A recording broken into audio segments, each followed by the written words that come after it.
I don't think a lot of people have really given a lot of conscious thought to about the issue of contraception. I think the default position in our culture right now is contraception's good. What kind of contraception are you going to use when you get married?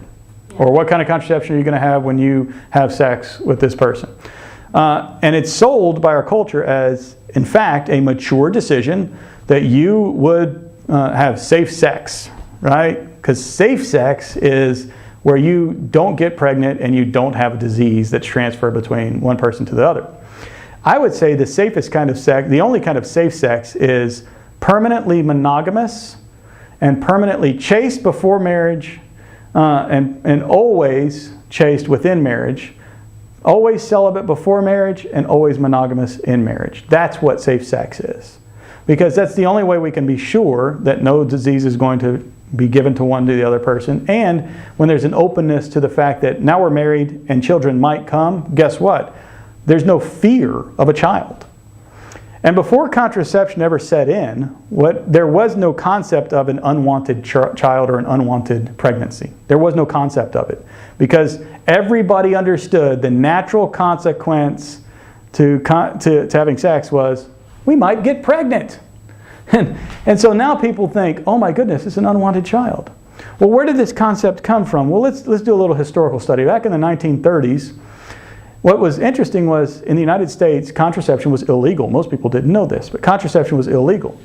And in 1930, at the Lambeth Convention, which is the Episcopalian, well, it's the Anglican Convention, but we in the United States call them the Episcopalians, they had a convention of the Worldwide Anglican Communion. And they allowed for very small circumstances the ability for women to use contraception if it was necessary for the health of the woman.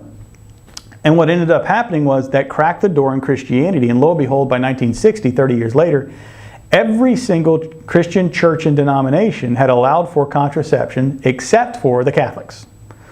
So our option here is this.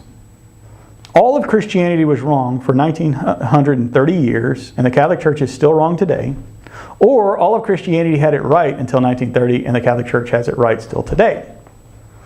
And I would say that in an era of the 20th century where we had the sexual revolution, and so much pain and destruction in relationship, and the fallout with divorce and broken families and fatherless homes, if we look at the evidence, there is no evidence that shows that this was the right decision to allow contraception to become the cultural norm.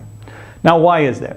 Well, look at the other implications. The other implications, what does contraception promise to couples? It promises that, oh, well, there are going to be less abortions because guess what? There'll be less pregnancies that are unwanted. Well, that's wrong. Again, there was no concept of an unwanted pregnancy when there wasn't a contraception. So abortion, the majority of abortions are backup contraception. That's what we know. If you ask women who are going into the abortion clinic for an abortion, it's because contraception failed, or they weren't using contraception at the time and they didn't think they'd get pregnant and they did, and therefore they're going to have to get rid of this unwanted pregnancy, which in other words, they're going to kill a child because it's not convenient. We also have the promise of, oh, it's going to free women. Well, it's absolutely not done that. If we look at the fact, what has it actually done? It's enslaved women. It's told women that your body as it naturally functions is wrong. That there's something wrong with your body. That the natural function of fertility is something evil. In fact, if we stop and think about this, it's the only thing that a woman will take in her lifetime to stop the natural process of her healthy body's function.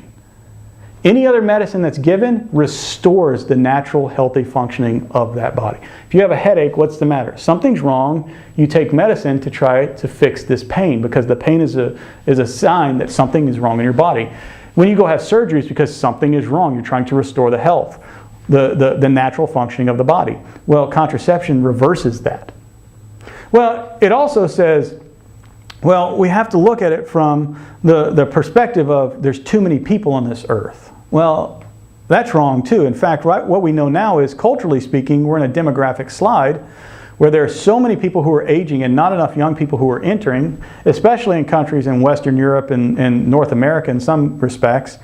We're seeing that we have these states that cannot support the elderly financially and socially, and we have a glut of young people so that there aren't enough to replace, and so we're not growing, we're dying, and financially we're starting to slip, especially in the Western European countries, and we see there's huge demographic slides and problems there because there's not enough babies. So instead of having too many people, we have too few people. That's really what's happened in our... And so the United Nations has now, for 50 years, been trumpeting too many people, too many people, too many people. Only in the last 5 years or so has it started saying very quietly, oh my goodness, there may be too few people. Well, what else? Well, biblically, it's also a false understanding of human beings. Because what does the Bible say is the greatest blessing that a human being could get? It's their fertility. Think about this. Many stories we have throughout Scripture.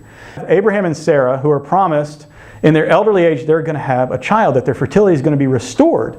And they scoff at God's promise. And so what ends up happening? They're blessed with their fertility. And we see that fertility and children are a blessing, and infertility is always seen as a curse. Well, we've reversed these two. So now we have called God's blessing a curse, and God's cursing a blessing. Now, we don't necessarily need to call infertility a curse, but that was the biblical understanding. But think about this. Infertility in children are now a curse. So from the biblical perspective, we see it's wrong. We see from an anthropological perspective, it's not good for us. We see from a cultural perspective, from the perspective of a broad people, that we need children. We see from a personal perspective, it's not healthy. And now what about individual couples? We know that couples who use contraception are more likely to get divorced, who are least likely to talk about fertility issues and sexual issues. They're more likely to have problems in their marriage. And the reason why is because if you're not using contraception, you have to have a constant dialogue. Do we want to have this next pregnancy happen? Do we want this relationship to continue with more children? And so a couple has to talk about these things. And there is an alternative. It's called natural family planning. And natural family planning is not it's not easy. First of all, I'll tell you, it comes with a cross, just like every blessing does. But the cross of it is I have to have self-control as a man. Now, that self-control as a man also means I get to love my wife by being self-controlled, because every woman wants a man who's self-controlled.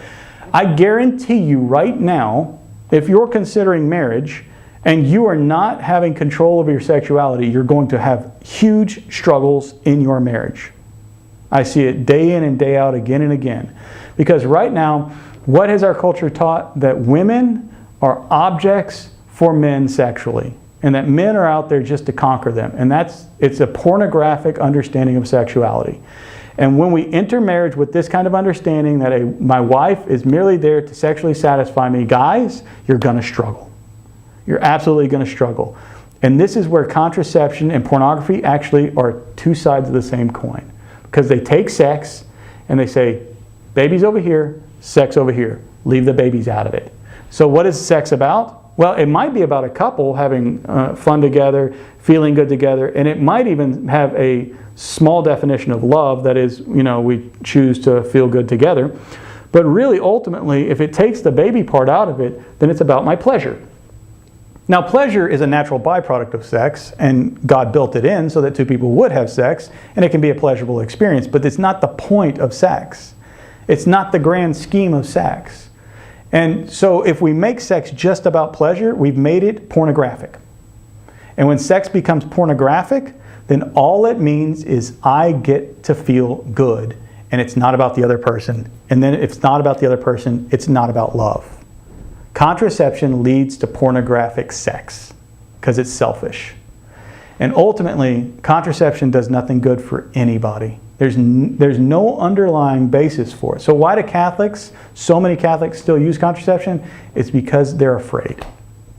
They're afraid they can't have self-control, or they're afraid that natural family planning is really not going to work. Look at all these people, they all have these kids. Well, the reason why those of us who use natural family planning have kids is because we're open to life.